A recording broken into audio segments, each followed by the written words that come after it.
Insulin and leptin are two key hormones that normally work together to regulate appetite, energy use, and body weight.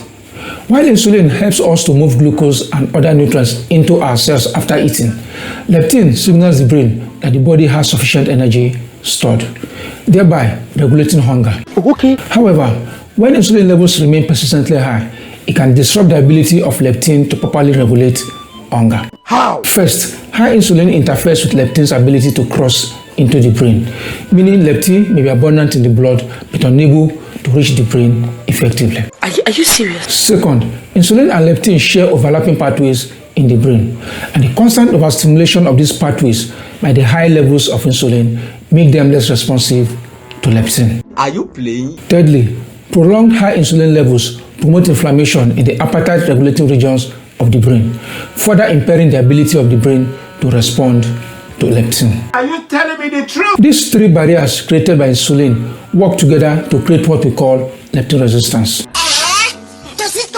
Consequently, your body continues to think that it is energy deprived even when there's abundant fat stores. And the individual who is affected by this continues to feel hungry no matter how much the person eats.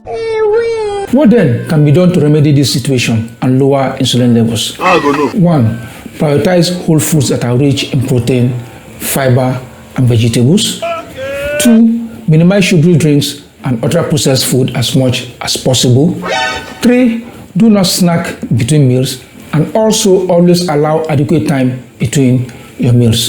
Yeah, you for talk and since now. Number 4. Improve your sleep hygiene and reduce stress. And number 5. Avoid a sedentary lifestyle. Over time, these strategies will help you to reduce insulin levels, improve brain sensitivity to leptin, and restore a healthier appetite regulation. Remember, your health is in your hands.